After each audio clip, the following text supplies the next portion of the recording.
Okay, so I'm joined here by Josh Berry from theScore Esports, and today I just plan on asking you a few questions about how you got in the esports industry, Josh, and what your day-to-day work looks like as a news editor for theScore Esports. So just to start off, if you don't mind, maybe just describing what helped you get into the position you're in today at theScore, and like just your road to theScore Esports. Yeah, so I went to college for journalism at Conestoga, and I would say that that initial training was a big part of what helped me get the job. The fact that I had to learn video, as I'll mention in a bit, was very important. But essentially, what happened was when I graduated, I was working part-time in a newspaper. It was actually a pretty cool gig, but obviously it's not full-time, so it's not really a job for me. And I was playing this game called Heroes of the Storm, which is like it's kind of a lesser known video game, but features some of my favorite characters. And I saw that a local university had a team that was entering a college tournament and was doing very well. So I pitched it to theScore Esports. They had started up a few months earlier. I didn't really know anything about them except they were Canadian. So I was like, that's maybe a good in. And I pitched the story, and they bought the story. And I kept badgering them to buy more stories, and they did that.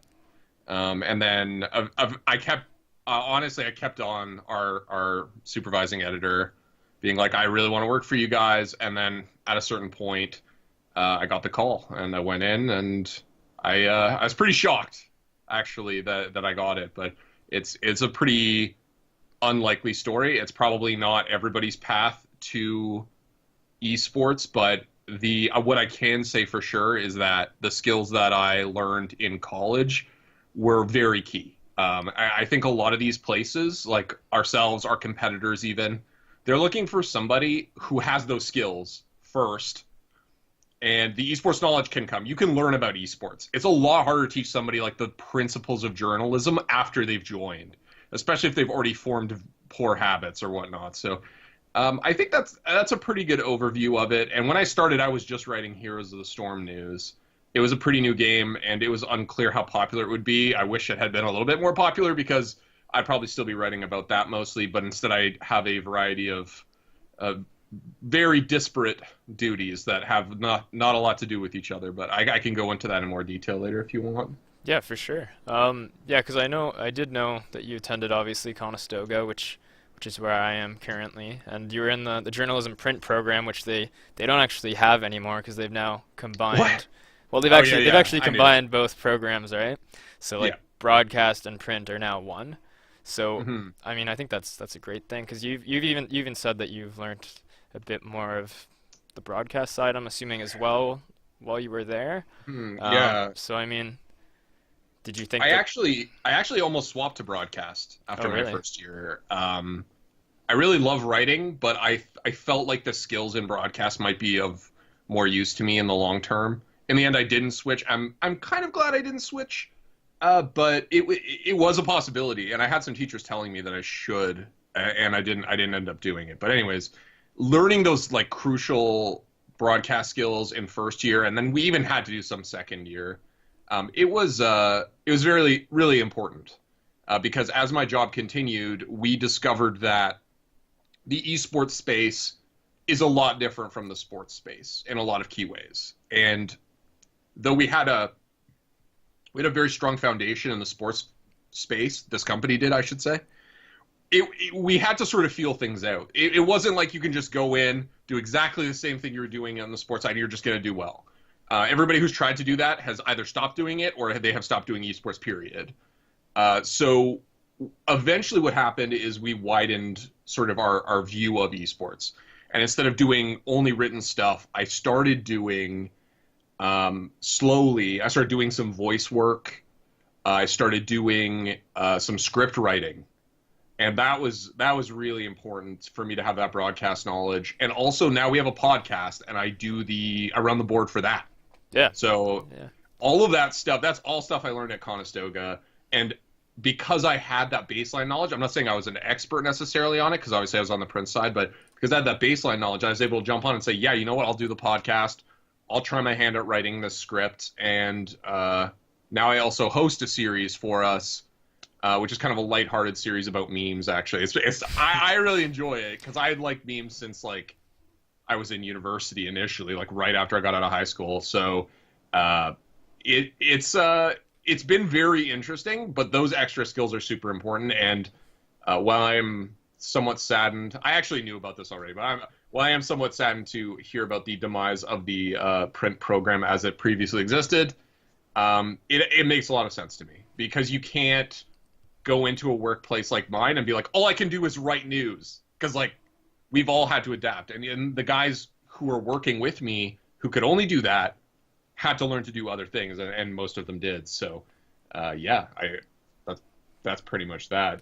You would ask me about an average day. Do you want me to go over that? Yeah, if you want to maybe just go through it, if there is an average day, what it would look like for you, for sure. It is kind of hard exactly to say what an average day would be, because it fluctuates pretty heavily.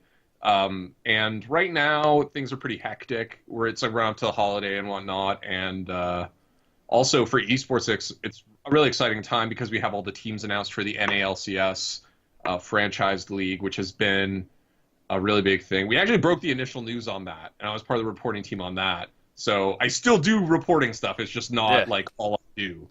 And so that was really exciting to finally have those teams out in the open. And we've been doing podcasts like every day this week. So Yeah, we I've been just seeing a lot of the podcasts. They've been great.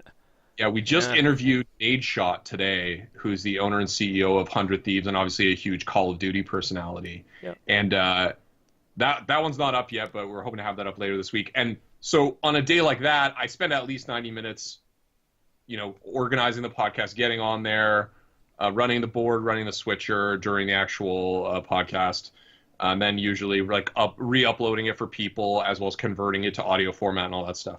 So at least 90 minutes, sometimes 2 hours. I spend a lot of time script writing now, to be honest with you. I'd say several hours a day probably.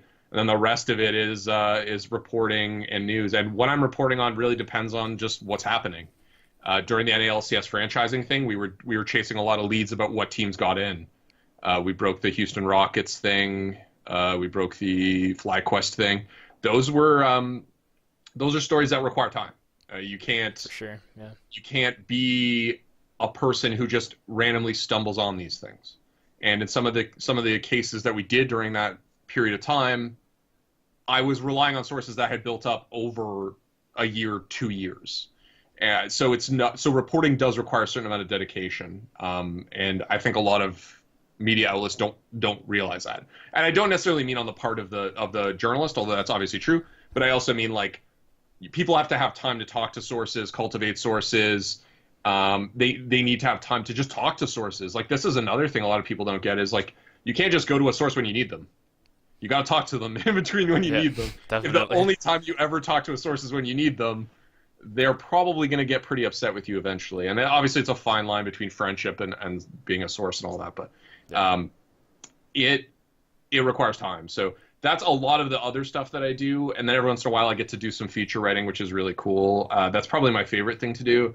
But right now we are in a period of time where I just don't have a ton of time for that. So my average day is like snack mix, essentially. Sometimes you get more pretzels or fewer pretzels, but it's mostly the same stuff.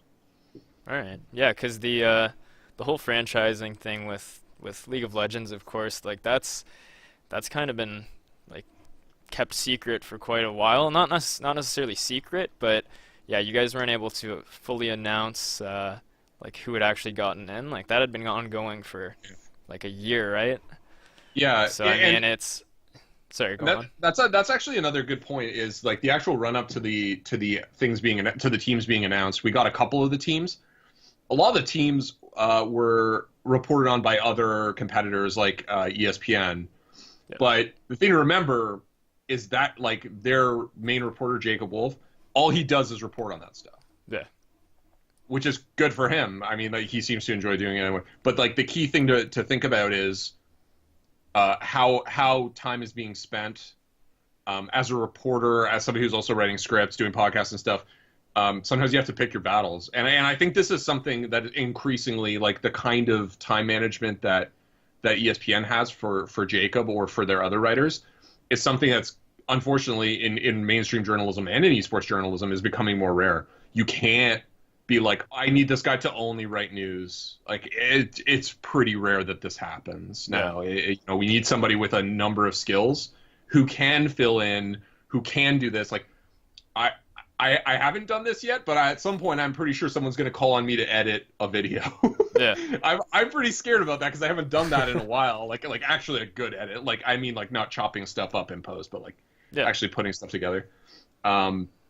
So yeah, that's a thing that you kind of have to think about as a reporter or a news outlet is how do you spend your time now, because the focus now is on more multi-talented people with wide-ranging skill sets who can do a number of things, instead of like highly specialized people who can only do one thing, because that makes running a business difficult, makes reporting difficult potentially. So Yeah, I think it's great that you've actually like marketed yourself in that way where you do have that wide range skill set.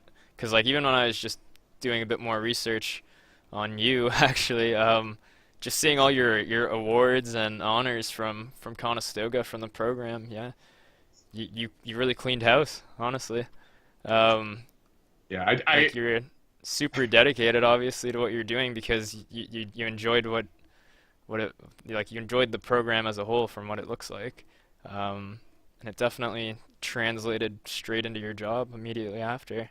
I 'Cause think when it comes to journalism, if you want to just do the bare minimum and go home at the end of the day, there might be some opportunities for people to do that. But it's really hard to like stand out. yeah, That's kind of the problem, right? Like it's really hard to be like I'm the best at what I do. However, I only ever want to work 9 to 5, and I'm not picking up my phone when I go home. yeah, Like I first of all, at a newspaper that just can't happen nowadays. But at my job, I'm pretty lucky that if I'm not working, most of the time I don't have to pick up my phone if I don't have to. Part of it is because it's esports, and like a lot of the time it's not a matter of life and death. If it is a matter of life and death, I will absolutely 100% be on that. But yeah, I mean the dedication part of things, I loved what I was doing when I was in school, so it was easy to keep doing more yeah, of it. So that's a exactly. great starting point, I think, for anybody. Yeah, for sure. That was actually going to be part of my one of my questions was like now that social media is such a huge thing and people constantly are on their phones, on the internet, on Reddit, um, do you feel like you're constantly doing stuff for your job or like whether or not you're at work, like you feel like you're still searching for those stories? I think to a certain extent that's true. But I think this is sort of a habit that all reporters pick up eventually, which is that when you see things, you start to wonder why that is, or what caused that specifically, and then you start to just create this sort of curious mindset where I think it leads to better stories, and sometimes it leads to stories that you wouldn't have thought about at all. And that specifically is something that I think happened even before the advent of social media. But with social media, you're constantly bombarded by stuff. Not all of it is good either. Like sometimes, especially in esports, there are certain people that aren't agreeable people, but they might be really popular or they might have a following, and you can't avoid them. Like I can't avoid, in my job, if there's somebody that I'd rather not see their tweets, unfortunately, if they're important enough, I do have to see them, right? Yeah, I mean, this must be how political reporters in the United States feel, right? It's like, I'd rather not read this stuff, but unfortunately, it's part of my job and I have to do it. I'm sure it's worse for them, though. I'm not trying to say this is anywhere close to that level of stress, yeah, but so that is sort of the situation, is that you need Twitter to do your job. Like yeah, that's just for sure. that's just a fact. And some of the best days of work I've ever had were when I said to my boss or my coworkers, "Listen, guys, I really got to chop out this script today. Can I just not look at Twitter? And can you guys like just kind of you put slightly more time at looking at Twitter and then just cover me so that I can get my stuff done?" And social media can be a great lead. It can be a great place to start doing stories. It can be a great way to contact people. I mean, obviously, For sure. getting interviews and all that. That's a lot of times I slide into the DMs if they're open. if it's Skype, I have cold added so many people on Skype. Like I just add people, Oh yeah. and in esports, almost everybody uses Skype, even though almost everybody hates Skype. Maybe we should Yeah. solve that. I don't know. Discord, perhaps. Yeah. Yeah, yeah. We actually were talking to Nate Shot about that today. We're like, why does everyone still use Skype? And we're like, Yeah. I don't know. I think everyone just uses it, thus we keep using it, and that's the issue. But the social media like ability to just contact anyone, which is also kind of unique to esports in a way because like a lot of people have their DMs open, a lot of people have a business email. Whereas the times where I've had to report on like sports and their interaction with esports, you really need to know someone or you need to know their agent if Yeah. you want to talk to them, right? Like if I want to talk to Shaq, I need Shaq's agent. Like I can't just DM Shaq. He Yeah. doesn't have an email on the internet. Maybe his website has a contact form, but that's probably staffed by like interns or something. Like there's no guarantee you get a reply to that. But in esports, you can be right there and DM your favorite Hearthstone player, your favorite CS:GO player, whatever. That to me is one of the charming things about esports, but it is going away as more and more players get agents and stuff. Yeah. It's becoming harder to do. But yeah, definitely without social media, this job is almost impossible to do. So yeah, it's a fine balance. You can burn out on it for sure. All right. Well, just moving on. My next question is actually more about what influenced you to get into esports. So I know you're obviously a huge Blizzard fan. You started off following Heroes of the Storm, but did you have any like role models or like main influences that got you into it, like even in Heroes of the Storm? In terms like journalistically, I would say probably not. I did love the scene for Heroes of the Storm. I thought it was really interesting. I had never really played a MOBA very much because I always found that there was like this weird disparity between how important players were and the obviously like to a certain point like in League of Legends, the mechanically gifted players, the most mechanically gifted often end up on mid or AD carry because these are positions that can easily carry a game in most metas. I mean, we saw an 80 carry meta that was just garbage, and it was like Ashe and Jhin, whatever. I think that was spring this year. Yeah. But for the most part, those players are like the mechanical gods. There are, of course, exceptions. There are some supports that are incredible. I think Ole is quite good, for example, on support. But Yep. but I digress. And so in Heroes of the Storm, it was kind of like you have to win as a team. There are damage heroes, obviously, which that game calls assassins, but I liked the idea that there had to be more of a team focus. And honestly, I think Riot has moved in that direction. Like if you go back to 2015, late 2014, there were a lot more like hyper carry. This guy's going to carry the game. Oh no, your top lane didn't win. Who cares? Because your mid is a god, and he just. But they've since kind of walked that back. They want it to be a little bit more team focused, and I like that a lot. So in terms of why esports, honestly, it was initially convenience. Like I said, like I saw this team, I liked HOTS, and I thought, this is a cool opportunity. As it went on, I realized that esports is an opportunity to really build something from the ground up. Yeah. And what the way I think about it is, imagine that professional sport was just starting, and you were working for likely a newspaper at that point. Yeah. You would be like, they'd be like, so what do we do? How do we do this? Like, how do we write about this? Now, if you're writing about sport, there's decades of sports writing, both news reporting, features, all of that you can go to and you can say, there's this way to do it, or we could try this or whatever. I don't have that, and I like it.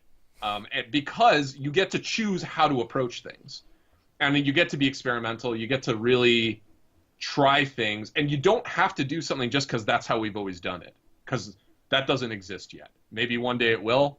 I suspect it will one day, but I'll probably be too old to write stuff at that point. So that is really what, like, the initial hook was HOTS for me, but what kept me there was realizing that we are building something, and we don't know what that is yet, but we get to try all this cool stuff. We get to write features that, that were maybe a little bit outside the bounds of sports writing. We get to try and figure out the best kind of news coverage. And unlike newspapers, where feedback was a little bit more indirect and disconnected, we get that feedback right away. Like we see the views, we see if it hits Reddit, all that stuff. And to me, that's really gratifying too, to be able to see that reaction to your work right away. Um, one of the series I work on is called The Story of. Like we have this. It's kind of like a biographical series in a way, like little mini documentaries about different players. But we've recently expanded it to be also games. We just did the story of PUBG, Yeah. and that to me is almost kind of like writing history, which was what I went to university for before I went to college. And so that to me is like really gratifying too, to be able to historically say this happened and to create that record for future people who might write about it as well. So yeah, I'd say those are the main ones. But I've since fallen in love with most of the major esports, and even some that I never thought I would like. Like I played Call of Duty when I was younger. I never looked at the esports scene. I think Call of Duty esports is pretty cool. There's some new up and comers like Rainbow Six. I love that game. I really hope Yeah. it does well. Rocket League is a great game. Doesn't get a lot of credit. The esports scene is great though, because you can just watch it. You don't need. It's cars playing soccer. Yeah. Like it makes It's sense. You super, just look at it and you're like, yeah, super it's spectator intuitive. friendly. Yeah. yeah, it's great. I love it. Yeah. Overwatch is a bit more complicated, but I love that too. So it's just an exciting time to be in esports. Like that's why I want to continue to be here, is because just all this stuff is exploding, and it's history in the making. And I'm just this little tiny part of it, but I love it. Yeah, perfect. You kind of answered a couple of my questions Oh, there, but sorry. basically, yeah, I was just gonna ask you like if there's any other up and coming games that you're thinking of. But yeah, I noticed you had tweeted something out recently about Siege, Yeah. about Siege being one of your games It's to look it's out it's for, really. really it's cool because it's intuitive enough. Yeah. It's not like Overwatch where every character is so different that like if you don't know the game, you're like, well, what does this character do? I don't know. But it's different enough that each character feels unique, which so it's a bit different from CS because everybody's the same character in CS just with a different gun. Yep. Or some might argue the guns are the characters. Who knows? But yeah, I really like that game a lot. I think it has a potentially bright future. The developer has done a great job of supporting it, and I really like the microtransaction model. Like it's all cosmetic. Yep. You can also buy a very cheap version of the game that gives you like somewhat slowed down progression. Yep. But I think the cheap version of the game is like $15, Yeah, which and is then really good. yeah. Obviously it's not free to play, but it's still pretty good. What other games am I thinking about? I'm a big FGC guy actually, which you don't totally. I don't get to write or talk about it too much. So I'm really bad at Street Fighter now in my old age, but I do follow the competitive scene when possible. I don't know. Like honestly, the biggest hurdle for these new games is finding an audience that will respond in the long term, that will become long term fans, and that will ultimately, hopefully, for these companies, become consumers in some way.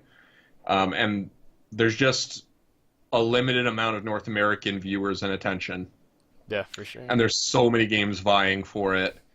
Yeah, that's a big thing, right? It's hard to say why one game does better than another. League of Legends was in there for basically first, like not quite first, but it's like the first really big explosion. But on the other hand, it's not the final evolution of the MOBA, right? Like we'll see other developments, we'll see other games eventually. So I don't know. I like to keep my ear to the ground on the new esports thing, and like lots of people will like tweet at me or tweet at the company being like, "Yo, you need to follow this esport. Like it's it's this new esport." I always try and like do my best to give some time to it, but it's it's a kind of a hard sell. Like if someone's like, "Yo, you should write about Vainglory," it's like I'm sure Vainglory has some dedicated fans, but like, are they gonna read article? I don't know, right? I don't know the answer to that question. So, but yeah, ear to the ground on stuff like that is really good. I mean, if you get in early on something, you can really take a bite out of it, And I think we learned that with some of our early league writers. Like we had Tyler Ersberger on our staff before ESPN started up, and he went to ESPN, and also Kelsey Moser and Emily Rand. If you get into something early enough, you like become that sort of like authoritative voice on it, and obviously fans really respect that. But that's all really analysis, and like an authoritative voice is only really part of what the esports fandom wants. And as the the audience continues to expand and grow, I think that we'll see the kind of coverage and the kind of games covered diversify a lot. It's just a hard sell for a big site to be like, let's write Rainbow Six articles every week, but like the fan base is like 1/32 the size of Dota or something like For it. sure. It's Yeah. pretty rough.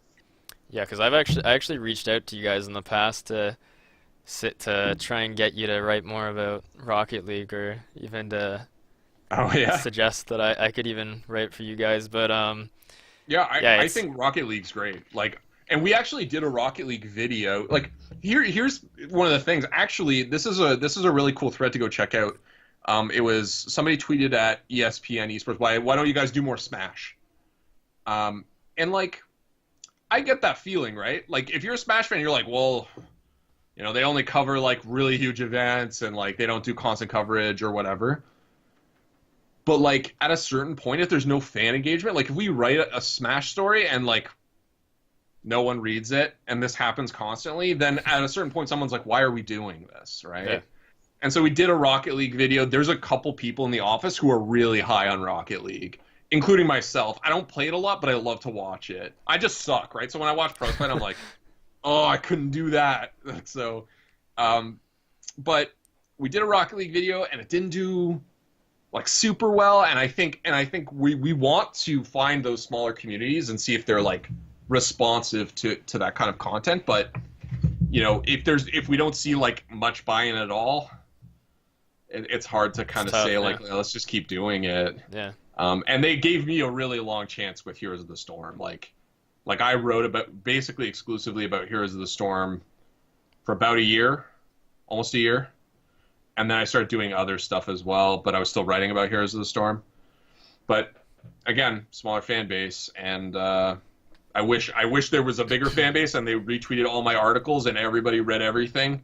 If that had happened, things might be different. But yeah, it's the other problem is like some companies. I guess I can't go too in depth on this because I'm not really talking about companies that I work for in this instance. But a lot of companies will be like, yeah, you can write for us, but we're not going to pay you, which is kind of problematic on its own, I yeah, think. Or we're going to pay you like a really small amount. Some of the numbers I've heard floating out there are pretty bad.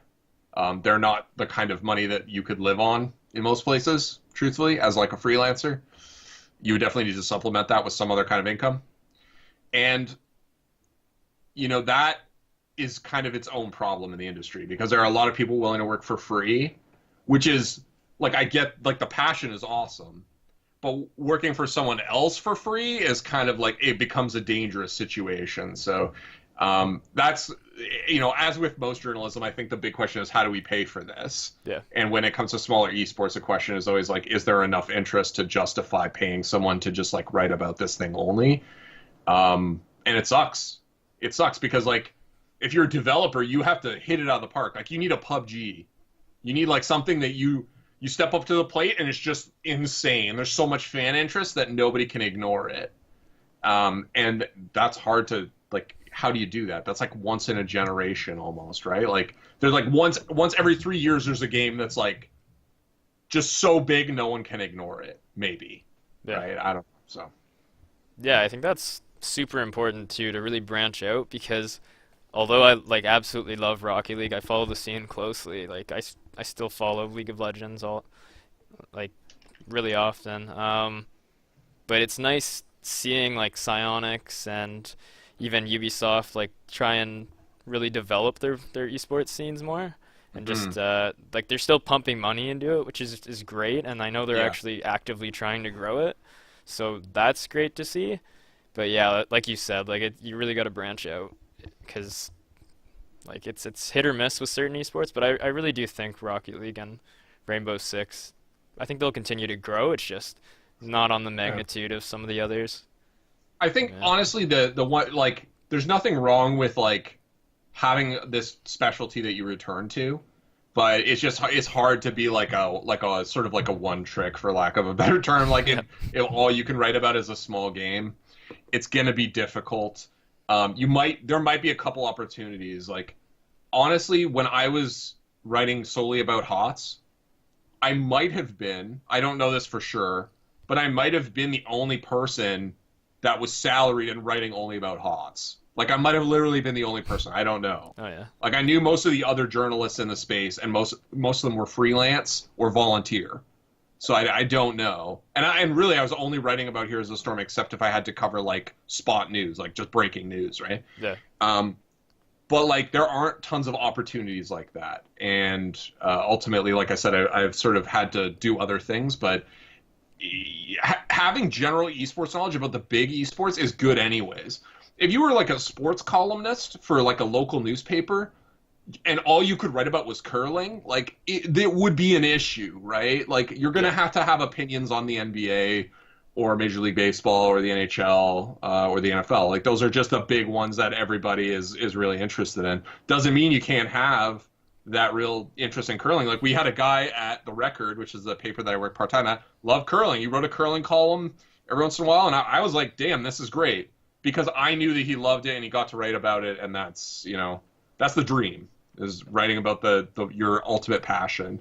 But sometimes you have to write about stuff that isn't that, and I don't view that as a negative thing because I feel like I've grown a lot as a journalist from being forced to interact with other communities. Like the League of Legends community is very, like in terms of like getting players, it's harder. You know, in Heroes of the Storm, I could just slide into anyone's DMs, cold add them on Skype. League of Legends, it forces you to be a bit more tenacious. If all you ever do is send one email, probably not getting it unless you got a great contact. So Yeah. For sure. it's helpful in that way too. It helps you grow as a journalist to be outside your scene a little bit, I think. Yeah. Yeah, so the next question is more about how the scene has actually developed now, where we see all this money being pumped into all these big esports, like League of Legends, of course, would be probably one of the largest in terms of salaries now for not only like players but coaches, like analysts, casters. Did you ever think that esports would actually like reach this point where like we see players being paid like hundreds of thousands of dollars per year just to play League of Legends, for example? I think there was, when I first started working for theScore, I think there was some indication that it would get to that point. And for the top players, I think they were already sort of there. We found out, we actually did a podcast with one of the co-owners of H2K, and he said that the average European salary in 2017 was 130,000, which like is pretty good. I mean, this is again his number, not my number, but that's pretty good when you consider that this is an emerging phenomenon, and these players are also pretty young, right? Yeah. If you compare it to Major League sports, it starts to get a bit worse because like in the NHL, if you were like a fourth line grinder and you were like on minimum, I think minimum contract's like 550, or it was. It might be a little bit higher than that now, but $550,000 is obviously a lot more money than 130. But I think it's getting there, and I don't know if I expected it to be this big, like what we're seeing in the NALCS when I first started working here. Yeah. Back then, things were a lot different, and it's funny to say that because I guess it's really only like, just a bit over 2 years, but things were a lot different. Like, there were restrictions about sponsors in the NALCS. They didn't want players to stream games that weren't League of Legends, for Christ's sake. That's crazy. Like, when you look back at that, it's like you can't play any game except League of Legends because you're a professional. What? Like, can you imagine that in sports? Oh, you can never play, even if it's just like a pickup game for charity. You can never play hockey because you're an NBA player. Like, it's just, well, okay. Like, you don't own this person. They just play in your league. Yeah. So there were really weird things back then. It was hard to get access to like basic resources, which is still honestly an issue when we are doing story of. A lot of times, like I did one on Daigo Umehara. Learning about late 90s Daigo Umehara is difficult because even though the internet exists now, not everything is on it, and a lot of the stuff that was on it is gone, or it's just lost. So I don't know if it was ever going to get if I ever thought it would be this big, but I think once I realized that there was really big money coming in, which I guess is kind of what you can look at 2016 as being. Like that realization that there were people with a huge amount of money who are finally like, esports, we need a part of this. Once that trend started, I think this was like basically a natural conclusion. Like once Axiomatic got involved with Liquid, Immortals, which was like completely venture capitalist funded, got into the space. Once you see stuff like that, you're like, well, it's only a matter of time. And I remember hearing that Adam Silver, the NBA commissioner, was having conversations. I think I heard this through Energy co-owner Andy Miller. He said that Adam Silver had actually talked in a board meeting about esports. And as soon as I heard that, I'm like, this, like, it's gonna blow up. There's no way it doesn't, right? Like, if you're an investor in an NBA team, and you and your buddies are like, how about this esports thing? Like, it hits the exact demographic we want. The viewership's going up. It's competing with sports for viewership. Like, not in terms of numbers, but like in terms of who is watching, right? Like, it's directly competing in the sports space. At that point, it's like, this is definitely going to happen. Yeah. So it was kind of like a slow realization, I think. But there were certain points, like the venture capitalism explosion in NALCS specifically, where it became very clear that it was like an inevitable future. It still didn't make it any kind of less shocking when we finally got Riot's admission that it was going to happen, because there was always a sense that Riot was this kind of, I don't want to say backwards, but they were a little bit hesitant to change. They had made some bad calls, I think, in the past about team owners and also just like policies, like the you can't stream other games thing. Yeah, for sure. Like, I'm pretty sure there was an incident where TSM was trying to use the HTC Vive or something, like the headset. Yeah, you know, the VR headset. Yeah. And they were like, you can't do it because it's not legal. I was like, they have a sponsorship with HTC. Like, yeah. You can't. Anyways, it's crazy. It's crazy to think about those old, like, and again, I know it's only a couple years ago, but it in esports, a couple years is a long time. It's huge. Like yeah. the landscape was completely different 2 years ago, and then 2 years before that, it was even a bigger change. And when you go back and you look at players who are like 21 now, you go back 6 years and you look at like what Counter-Strike was like 6 years ago. It's like everybody's playing in a dark ballroom, hotel ballroom, that is not a broadcast environment. Yep. And it's just like literally a Holiday Inn in nowhere, like in Boise, Idaho, or whatever. Like, and now it's stadiums. Now it's like complete stadiums, like the World's Finals this year in China, huge.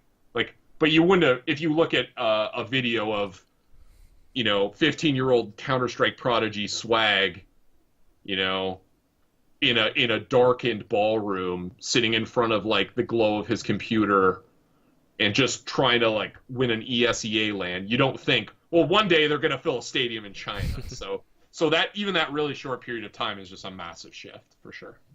Yeah, I think that's definitely one of the turning points, because I remember when I first started to follow League of Legends, it was probably late 2013 maybe, and then I remember the Season 4 World Championship where like Samsung White just dominated. I remember just watching the final where it was in South Korea, and they had it in one of the stadiums where like the World Cup, like soccer World Cup actually happened, and they'd sold out the stadium, and I could not believe how crazy it had become. Yeah. I guess that's the other caveat, is that like in Korea, these attitudes about esport had really existed for a while. Yep. And the viewership in a sense as well, but their economic approach has been a lot different than North America and Europe.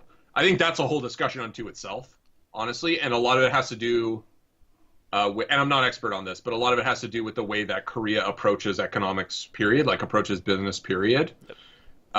But it is interesting to think about how far ahead they were in terms of attitude, for sure, about acceptance.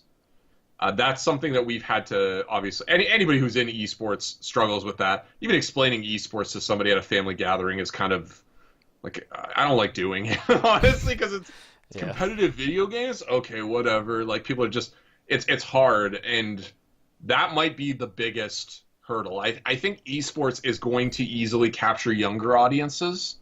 I think that's what makes it so attractive to, the NBA and all these venture capitalists. But is there any way to the older audiences. Is like, is there any way my dad watches esports? I don't think so, but maybe there is a way. I don't know. So uh, it's an interesting discussion, and like, yeah, I guess I just want to correct that. Obviously, Korea is way ahead of the West in terms For of like sure. esports Yeah. attitudes, but even economically, like we've seen that as these leagues, like the Overwatch League is a good example.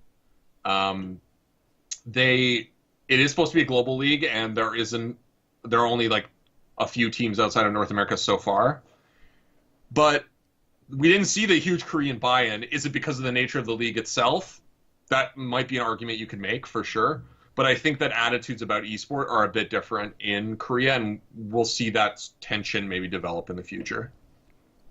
Yeah, for sure. With Korea like being so far ahead of everyone, even with like StarCraft and everything, does it worry you that like one region dominating like Korea in like StarCraft or in like League of Legends could potentially kill the viewer base at all or like hinder it in any way? I don't really think so. The thing about the Korean dominance is, and I know this is kind of a meme, like the gap is closing.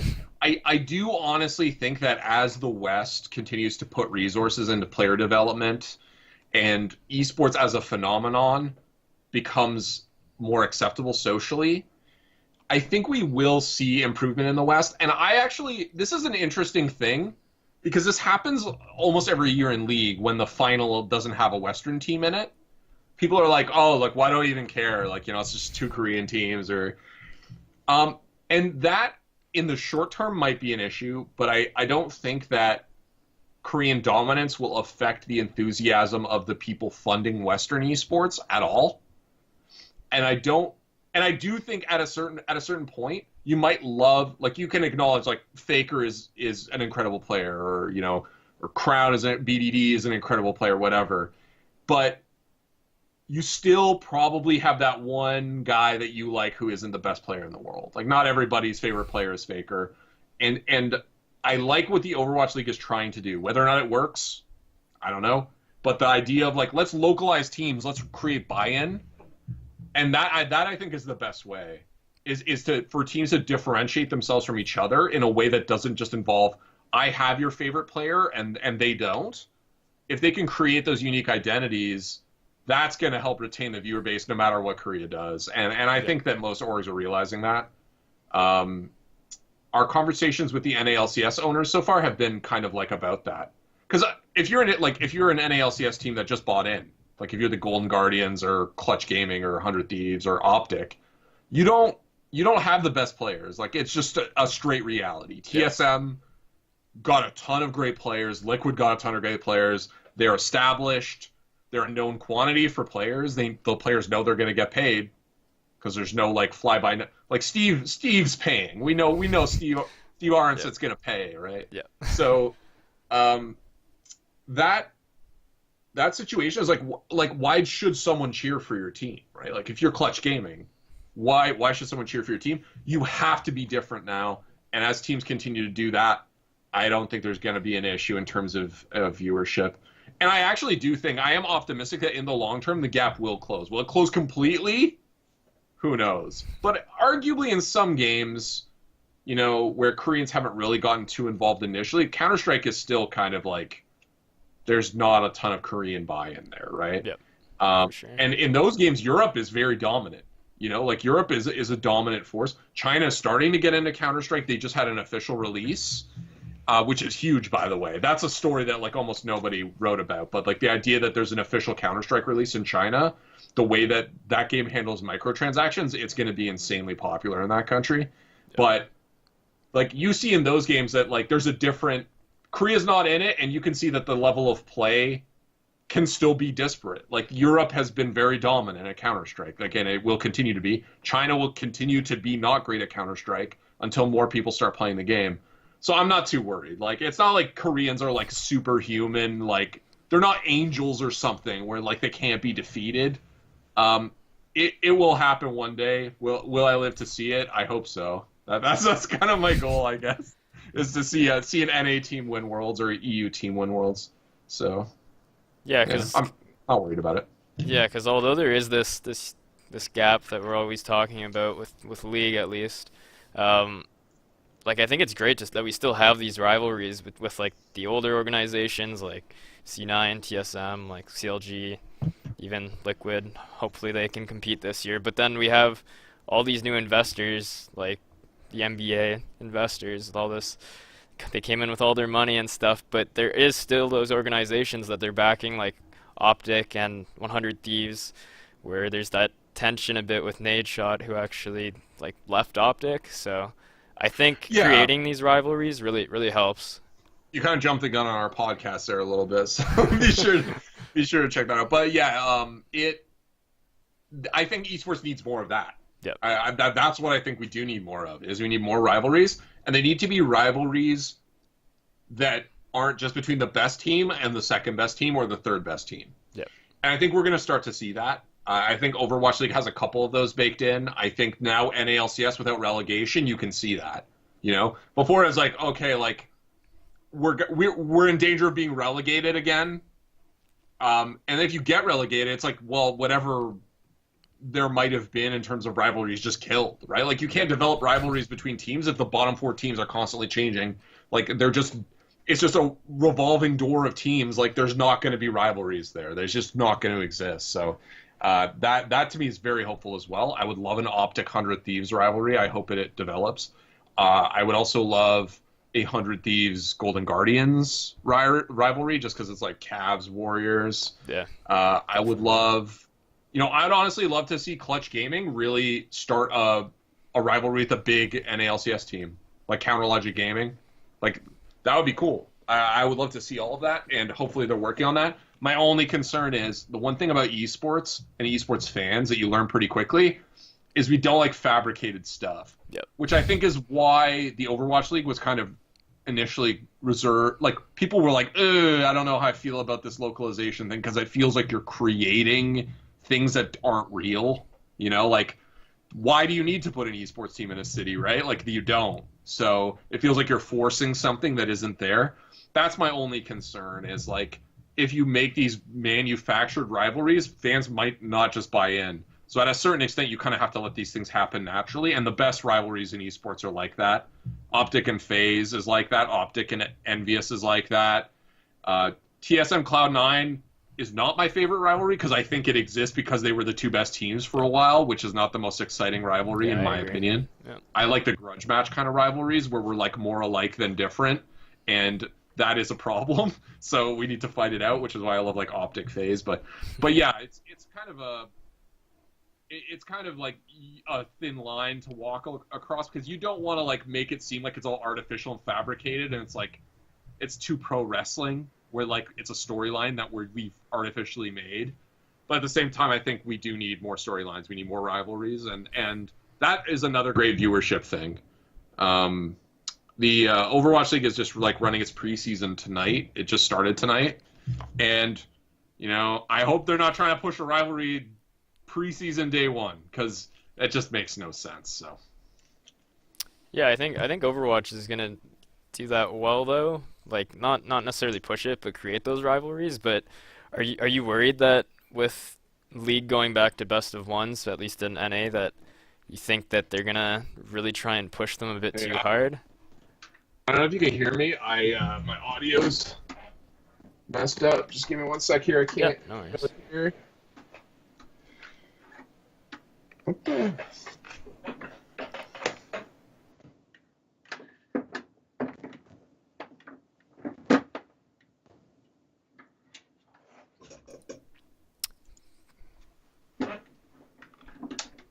What the heck? Trying to punish people. Do you think around that now? Mayhem or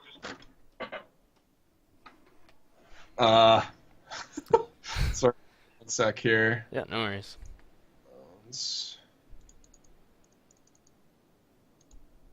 Okay, can you say something? Yeah, can you hear me now or? Sorry. This is my fault. This is not your fault, just so you know. All right, no worries. I have this like janky cord that I've been meaning to get rid of.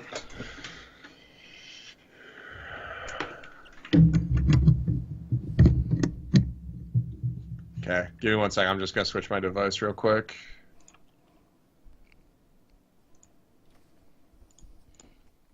Can you say something now? Yeah, can you hear me now? Yeah. Okay. Give me 1 second. Okay. I'm just gonna. One more time. Yeah, check, check. Can you hear me? It's really quiet still. What the hell? One more time. Check, check. Yeah, I'm gonna crank this volume, but I think we're gonna be all right. All right. Okay. Are you good now? Can you hear me well enough? Yeah, Or it's fine. Sorry. it's good enough. Or... Yeah, it's good enough. Okay. So yeah, what I was going to ask is, like with League and NA at least, like NALCS going back to a best of ones, are you worried that they're gonna try and like push those rivalries and like kind of fabricate it? Or It's definitely a possibility. I think best of one is actually just way more viewer friendly, and they're for going to see sure. way better viewers like stats, which is I think what they want Yeah. more than anything. I also think that putting everything on one stream is really important for the teams. I would argue that if you look at the viewership stats for like EULCS, any game with Fnatic in it is going to have great viewer stats, and Raw Cat versus Giants not going to have great viewer stats. Doesn't matter if it's on the first stream or not, right? Yeah. On the other hand, if you put Raw Cat versus Giants between a Fnatic match and like a H2K or a Unicorns match on the other side, and it's all best of one, people will watch it because it's there, right? So that's really I mean, I think best of one is a great idea. I am afraid that they'll try and push rivalries, but honestly, Riot has been pretty good. Like, the fact that the only rivalry in the NALCS that you really think about, like when it first comes up, is like TSM Cloud9 or like TSM Counter Logic Gaming, kind of like if you go back, like those are just teams that are winning. Like, that's not even like a rivalry that has sort of like a unique flavor to it in any way. It's just kind of like these are the best teams, and they play each other a lot in big events, and it's like, okay. And I don't think Riot's done a lot to push that narrative, so I'm not too worried that they're going to do it going forward. Yeah, like I don't think they're gonna push these rivalries as much, but I think they're gonna look more at like individual players and just their storylines, like maybe even like Double Lift trying to prove TSM wrong for replacing him, or even like Yeah. just smaller storylines in general. The player narratives are actually I'm kind of fine with, because I think they give fans a good reference point in terms of like why is there this tension between Double Lift and TSM? Well, they got rid of him. They brought in this incredible European bot lane. Now you have to prove them wrong. I'm okay with that. And I think the stuff that they did in the run up to Worlds was fine. I don't think any of it was too schlocky or too out there. The Double Lift video was kind of weird because it was like, oh, like I'm going to prove that I'm the best. And it's like, yeah, of course you're going to say that. You're not going to be like, well, I'm really worried that I'm the worst AD carry at this turn. Like, no one's going to say that. But it wasn't like, I didn't find any of it offensive. And honestly, a lot of these bigger rivalries are built out of those kinds of rivalries, in my opinion. Like Optic Phase is a good example. They compete in the content creation side of things, but the competitive rivalry pretty much starts between players. Like, there's bad blood between players, and that just amps up the existing tension between those organizations, and it creates this rivalry, right? So I'm totally fine with that. I like bad blood between players, actually. I'm kind of alone in that sometimes, I feel, because people are like, oh, you got to be like totally respectful, like don't. But for me, it's I love bad blood. I mean, as long as everybody keeps it within a certain limit, I like trash talking. Gilius is one of the most entertaining people in League of Legends because he will trash talk anybody. Yeah. And I love it. And you know what? When he trash talks somebody, if he's wrong afterwards and he's confronted by it, because he he's like, oh, I'm gonna destroy these guys, and he's wrong, he like just straight up admits it. He understands that trash talking is like an entertainment thing. Yeah. And it's not crazy because it's not like he's going to people's houses and like throwing bricks through their windows or anything, right? Like it's all just kind of like an act. It's kind of like a little pro wrestling, but I like it. I think that's cool. When somebody tweets something pretty savage before a match, you kind of want to watch the match to see if that's actually going to happen. I've watched games where I'm just like, I need to know if this is going to happen. So as every once in a while, he'll tweet something that's a little bit spicy, and I Yeah, just want to see, you know. definitely. So yeah, I like that. I would love to see more trash talk. Obviously, I don't want it to be like homophobic or racist. Yeah, Like I don't want that in for sure. esports, but yeah, man, like shit talk someone's skills. That's fine. I'm totally cool with that as long as everybody understands that like at the end of the day, like this is a sport. Like this is sport. So if you're shit talking someone, like you know you have to understand what you're buying into by doing that. And if a player wants to stay out of that, then they should just stay out of that. They should be given that choice. But like look at the NBA, man. Like Kevin Garnett was awesome because he would just talk shit to anyone. Like that's so cool. Or Yeah. Paul Pierce, don't step to Paul Pierce because he's gonna put you down if you do. So I don't know. I like all of that stuff. I think esports could use a lot more of that. The kind of like you have to be a role model, so don't say anything offensive. I don't like that at all. I think that's boring. I don't think that's going to create interesting stories in the future. And as long as people keep it within the bounds of like polite society, I think it's great. Yeah, I really enjoy the friendly banter, and I think it makes things a lot more interesting. Hmm. Yeah. So this is actually my last question, and it's more just about your job, and the position you're in right now. It's just like the position that you're in at theScore Esports right now. Would you ever see yourself transitioning into something else, either with theScore or even somewhere else? That's a really good question. So I probably can't talk too much about this, but we sort of did like we took a pass at like what our roles were and like what the routes for advancement were. So I feel like I have the opportunity to advance for sure. But like when we're talking about journalism, there's a certain level of like of almost stasis, right? Like you would think like in a traditional newsroom, if you were a reporter and you wanted to move up, you'd end up being like an editor, not like a copy editor, but like an editor, a section editor, or maybe eventually editor in chief, or like you might be like a night editor. Like that was the paper I was working at. That was like there was a guy who had to just run the whole night shift, right? But I don't want to do that. so there have been openings for those positions while I've been at theScore. I don't want to spend my time editing someone else's work. Truthfully, maybe when I don't know, maybe at some point in the distant future, but that's just not me right now. I want to continue writing. I want to continue reporting. I feel like there's a great chance to be connected to this scene and to this developing sport in a way that it's just like a once in a lifetime opportunity. Like there's not every day that an entirely new kind of entertainment is created and you can get in there and start writing about it as it starts. So I definitely want to keep writing. If I have thought about other things, a lot of people that are doing things similar to what I'm doing now have moved on to work for publishers or for esports organizations. One of my favorite sort of stats guys and commentators in the Overwatch community got hired to do live stats for Blizzard, which I think is great. From a journalistic perspective, though, I don't know if I could do that until I was sure I was done with journalism, because it might be a bad stereotype, but I feel like once you go over to like that side, it's kind of hard to come back and be like, also, I am once again an objective journalist. It feels like, I'm not saying it's impossible, but it feels very difficult, right? Like when you cross over and you start kind of essentially doing PR, you're doing like what I would refer to as like you're writing things that are not objective, and then you want to come back and be like, oh yes, I'm once again writing objective journalism.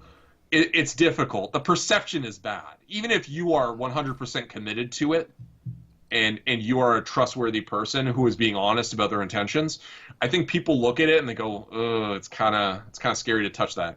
So I don't know. I mean, I love Blizzard, as you know. I don't hide that fact. So, you know, if I could have Chris Metzen's job, like if I could go back in time and be Chris Metzen, I would.